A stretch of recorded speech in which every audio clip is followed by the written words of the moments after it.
One may have tried to light the pilot light, light the wall unit for a gas unit, and you may or may not have been successful or unsuccessful. But although successful, you may not understand the theory behind it and what makes it work. And actually, they're very simple. When one actually gets ready to use a wall unit, first I like to cut the unit on here at the cutoff. Then come here and go to the pilot and have the pilot adjacent to this here. And so once we do this, we actually press the pilot button down. Okay, one thing to keep in mind here, the pilot button is spring loaded. So we press this down. Now, if we let up, it's gonna come back to us because the spring, like a piston or something, in a car or something along those lines. I'm not sure if that's a good analogy. However, so we hold this. Once we hold this, then we go over here and we have an igniter button, and we press the igniter button, which actually gives us a pilot. So down here now we have a pilot lit. So here's where the theory comes in, where some people may not understand what happens. Simply think of the pilot as it lights, so you have a flame. Once you have a flame, you have some type of gadget called maybe a thermocouple, or even could be a thermopile if it's in a hot water heater. But what happens, say the end of this pin, for illustration, the flame comes up and touches the end of this pin. Well, it heats the end of this pin up. One may have two dissimilar metals within the pin, and it goes back. So once it goes back to the regulator.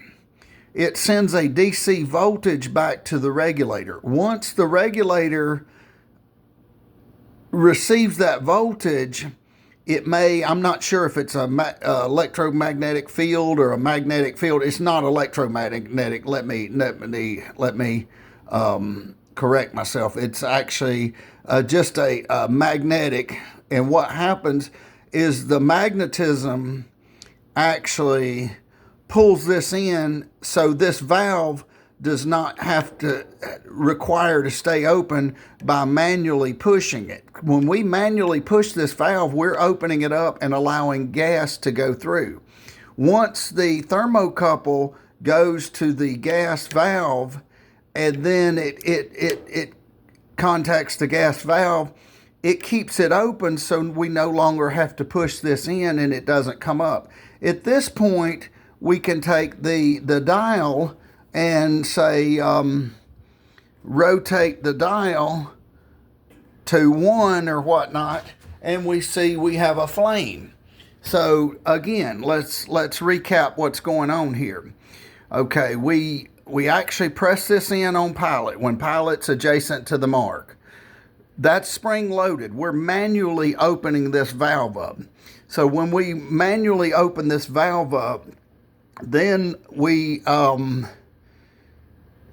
hit the pilot, we hit the sparker. The spark gives it a spark, ignites it. Once it's ignited, one has to wait a matter of whatever time frame it happens until the flame heats up. So then what happens, one no longer has to hold this in. The electricity will hold this in, and that holds the gas valve open until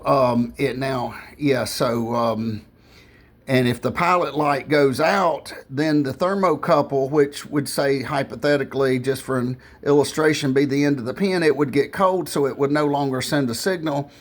this would pop up, it would cut off, it would shut the gas valve off to prevent gas from pumping needlessly into the house, because that could be a danger with gas pumping into the house without the flame burning the gas off. So I hope this little simple real world explanation kind of gives you an overview of what's going on here with some of these gas logs and gas wall units with a standing pilot. So, and some of these are just real world practical illustrations that actually teach you they try to keep from being so abstruse or arcane, so that the common person can actually understand. If one understands the entire panoramic view of how it works, then one has a better understanding of how the system operates. And it's actually very simple, but yet a lot of just a lot of little small details that can confuse the mind if one does not understand. So I hope this helps. If you like this video, please click like, share, and subscribe. And thank you, and have a wonderful day.